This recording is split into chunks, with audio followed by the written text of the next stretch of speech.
Hello everyone, आज हम lecture number 5 में आपको सिखाने वाले हैं ग्रिग्नार्ड रिएजेंट एस्टर से किस प्रकार रिएक्शन करता है और उसकी मैकेनिज्म क्या है। ये रिएक्शन अदर रिएक्शन से थोड़ी सी अलग है, आप इसे ध्यानपूर्वक देखिए और नोट कीजिएगा। देखिए, सबसे पहले मैं आपको बता दूं, मैं यहां पर एक ग्रिग्नार्ड रिएजेंट ले रहा हूं R MgX, ये है एल्काइल मैग्नीशियम हैलाइड, इसी को कहते हैं ग्रिग्नार्ड रिएजेंट। इसकी रिएक्शन मुझे किससे करानी है? एस्टर से। एस्टर में ले लेता हूं दूसरे नंबर पर प्लस ए एस्टर ले लिया, R C double bond O और OR। ए एस्टर का फार्मूला है RCOOR। ध्यान से देखिएगा, इसमें देखिए तीनों R आपको सेम दिखाई पड़ रहे हैं तो आप कंफ्यूज हो जाएंगे, इसलिए मैं यहां पर इसको सिंपल R, इसको R डैश और इसको R डबल डैश कर देता हूं। अब आपको पहचानने में दिक्कत नहीं आएगी कि मैंने कौन सा R कहां पर यूज किया है। तो ग्रिग्नार्ड रिएजेंट है और ये क्या है?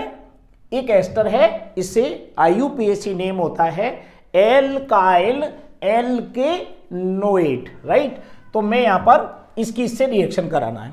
देखिए, ग्रिग्नार्ड रिएजेंट की मैंने जितनी भी रिएक्शन आपको सिखाई हैं तो सब में मैंने दो ही स्टेप बताए हैं आपको, वो बार बार उसको मैं रिपीट करने की कोशिश करूंगा आपके लिए कि सबसे पहले इसमें न्यूक्लियोफिलिक एडिशन होता है। तो पहले मुझे न्यूक्लियोफिलिक एडिशन कराना है। न्यूक्लियोफाइल यहां पर R होगा और एडिशन कार्बोनिल के कार्बन पर होता है, ठीक है। तो यहां पर मैं क्या करूंगा, इस न्यूक्लियोफाइल ये वाला जो R आप देख रहे हैं, मैं इसको पॉइंट आउट कर रहा हूं, AR है यहां पर। ये R पार्शियली निगेटिवली चार्ज होता है और ये Mg पार्शियली पॉजिटिव चार्ज होता है। या कार्बन और ऑक्सीजन की इलेक्ट्रोनेगेटिविटी में डिफरेंस होने की वजह से कार्बन पर पार्शियली पॉजिटिव चार्ज आ जाता है और ऑक्सीजन पर पार्शियली नेगेटिव चार्ज। जैसे ही न्यूक्लियोफाइल इस कार्बोनिल कार्बन पर अटैक करता है, ये पाई बॉन्ड यहां से यहां पर ट्रांसफर हो जाता है। सिंपल सी बात है, इसी को कहेंगे न्यूक्लियोफिलिक एडिशन। जब ऐसा यहां पर होगा तो यहां पर जब निगेटिव चार्ज आ जाएगा तो जो मैग्नीशियम का पॉजिटिव पार्ट है इसके साथ जुड़ जाएगा, यानी एक इनिशियल प्रोडक्ट बनेगा जो कि पूर्णतया अनस्टेबल होता है। देखो ऐसे, अब यहां पर ये ऑक्सीजन है, ये ऑक्सीजन मैग्नीशियम से जुड़ जाएगा, यहां से बॉन्ड ब्रेक हो जाएगा। अब ऐसी कंडीशन में देखिए क्या बनेगा, मैं एरो यहां लगा रहा हूं, यहां लगा देते हैं एरो। ये रिएक्शन ईथर की प्रेजेंस में होती है, ये भी आप समझ लो, ये बार बार आपको बताया गया है, ठीक है। फर्स्ट स्टेप है ये। तो यहां पर अब देखिए कैसे ये जुड़ेगा, ये R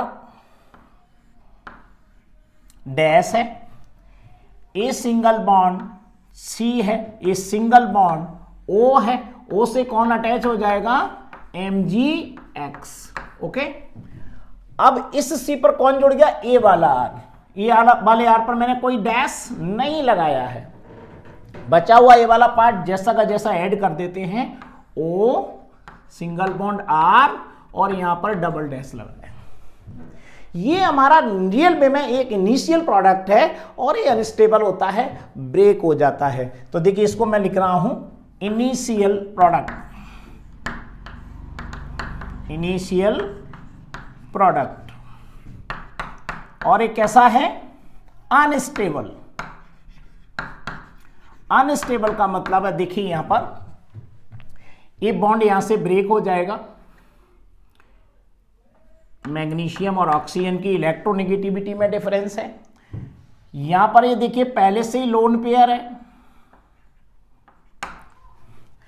और ये ऑक्सीजन और कार्बन के बीच में इलेक्ट्रोनेगेटिविटी डिफरेंस है, तो यहां पर ये वाला बॉन्ड ब्रेक होगा और इसके पास चला जाएगा, ये कार्बन पर पॉजिटिव चार्ज आ जाएगा। इस पॉजिटिव चार्ज को फिनिश करने के लिए ये लोन पेयर यहां पर आ जाएगा, तो डबल बॉन्ड हो जाएगा। देखिए ये कंडीशन बनेगी, तो निकल क्या जाएगा यहां पर माइनस ये वाला ROMgx, R∬OMgx, ये माइनस हो गया, यानी ये निकल गए इसमें से। तो हमारे पास इसमें से क्या बचेगा, ये बचेगा, देखिए ध्यान से, R कौन सा R है, सिंपल R है, और एक डैश वाला R है, ओके, R और दूसरा R है सिंपल R, और इससे जुड़ा हुआ है C डबल बॉन्ड O। देखिए कीटोन बन गया। सबसे इंपॉर्टेंट बात यह है इस रिएक्शन में, अगर मैं एल्डिहाइड या कीटोन की रिएक्शन कराता तो इस स्टेप यहाँ पर जो इंटरमीडिएट यानी इनिशियल प्रोडक्ट बनता और उसका हाइड्रोलाइसिस हो जाता और फाइनल प्रोडक्ट बन जाता, लेकिन इसमें ऐसा नहीं है। ये रिएक्शन में ग्रिग्नार्ड रिएजेंट के 2 मोल लिए जाते हैं। पहले मोल ने रिएक्ट करके कीटोन बना लिया। कीटोन एस्टर से ज़्यादा रिएक्टिव होता है टूवर्ड्स RMgx, यानी RMgx के साथ रिएक्शन करने में इसकी रिएक्टिविटी एस्टर से ज़्यादा होती है, इसलिए ये कीटोन इसके सेकेंड मॉलिक्यूल से रिएक्ट कर लेता है और आगे जाकर के टर्सरी अल्कोहल बनाएगा। देखिए कैसे बनेगा। अब सेकेंड स्टेप की हम तरफ जाते हैं। अब एक कीटोन है, इसकी फिर से मैं रिएक्शन कराऊंगा किससे, RMgx से, यानी सेकेंड मॉलिक्यूल ऑफ RMgx। वही सेम ही यहाँ पर न्यूक्लियोफाइल है और ये न्यूक्लियोफाइल कार्बोनिल कार्बन पर अटैक करेगा।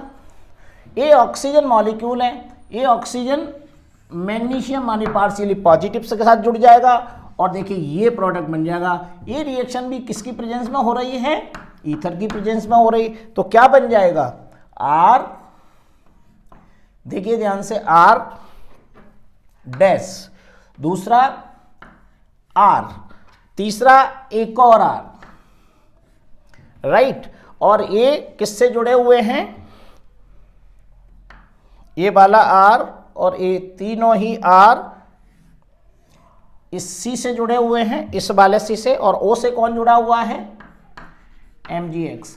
आपको समझ में आ रहा होगा। इस तरीके से आपको जोड़ना, कुछ नहीं करना है, इस R को मैंने यहाँ अटैक किया और इस तरीके से जोड़ दिया, तो R डैश R और एक, यानी ये 2 R सेम टाइप के हैं, ये ध्यान रखना।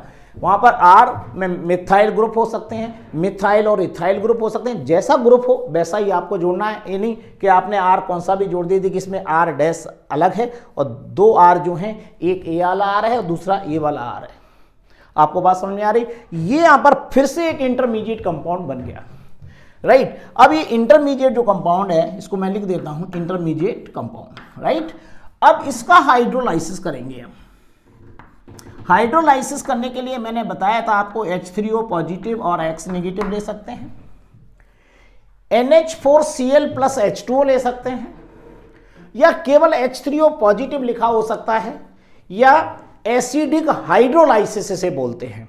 और इसमें विशेष रूप से क्या होता है, इसको बोलते हैं प्रोटोनेशन, यानी इस H3O पॉजिटिव से हमें क्या मिलता है, प्रोटॉन मिलता है। और ये प्रोटॉन इसमें एक चीज अपन ने कहीं छोड़, COMgx, यहां पर ये और कर लीजिए, ये O छूट गया था, देखो ध्यान से, ये COMgx, तो COMgx को ऐसे जोड़ देते हैं, दोबारा से करके लिख देना, यहां पर समझ में नहीं आएगा, COMgx, और कुछ दिक्कत नहीं है। तो देखिए ये बॉन्ड यहां पर लोन पेयर है, ये बॉन्ड यहां से ब्रेक होगा और इसका जो प्रोटॉन है इसके साथ जुड़ जाएगा और ये बॉन्ड ब्रेक हो जाएगा। तो देखिए क्या बनने वाला है, R, इसको यहां से देखना, R डैश, उसके बाद R, फिर एक और R,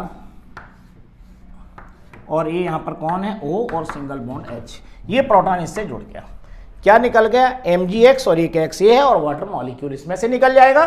तो यहां पर बन जाएगा H2O और प्लस Mgx2 प्लस Mgx2 को ऐसे लिख दो, ये देखिए, ये जो कंपाउंड बना है इसका नाम है tertiary alcohol, TERTIARY, tertiary alcohol, या इसी को कहते हैं 3 डिग्री एल्कोहल।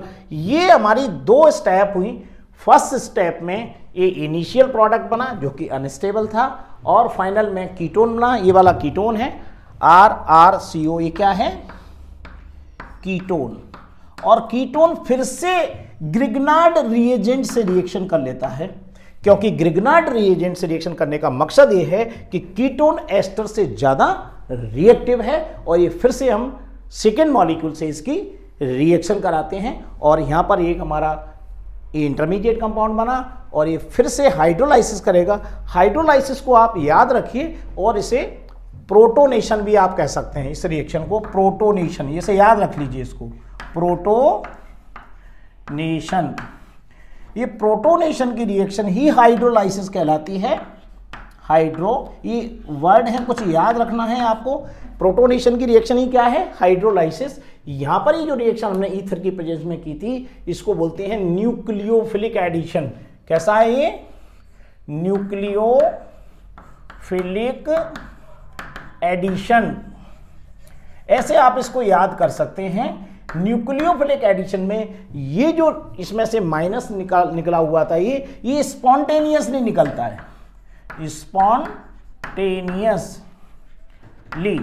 स्पॉन्टेनियसली ये रिएक्शन में से ये ब्रेक होकर के निकल जाता है और हमारा कीटोन बन जाता है। कीटोन फिर से ग्रिग्नार्ड रिएजेंट से रिएक्शन करेगा और एक इंटरमीडिएट कंपाउंड्स का हाइड्रोलाइसिस होगा, और उसके बाद में क्या बन जाएगा? Tertiary alcohol.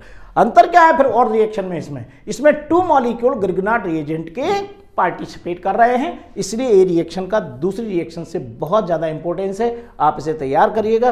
कोई भी एस्टर की रिएक्शन आए तो आपको ग्रिग्नार्ड रिएजेंट के 2 मॉलिक्यूल पार्टिसिपेट करना है और ये रिएक्शन को वहाँ तक पहुँचाना। सेम प्रोसेस है, ये इसकी मैकेनिज्म भी है, और डायरेक्ट रिएक्शन भी आप इसे याद कर सकते हैं कि ये टर्सरी एल्कोहल ही बनेगा। ठीक है, रिएक्शन कैसी लगी मुझे कमेंट सेक्शन में बताइएगा। नेक्स्ट रिएक्शन में अगले टर्न पर आपको फिर सिखाने वाला हूं। अभी मैं ग्रिग्नार्ड रिएजेंट की सारी रिएक्शंस आपको सिखाने वाला हूं। अगर आपके मन में कोई विचार आता है या आप ग्रिग्नार्ड रिएजेंट की कोई रिएक्शन नहीं बना पा रहे हैं तो मुझे कमेंट सेक्शन में लिखिएगा। So thank you very much. Next lecture will be continue.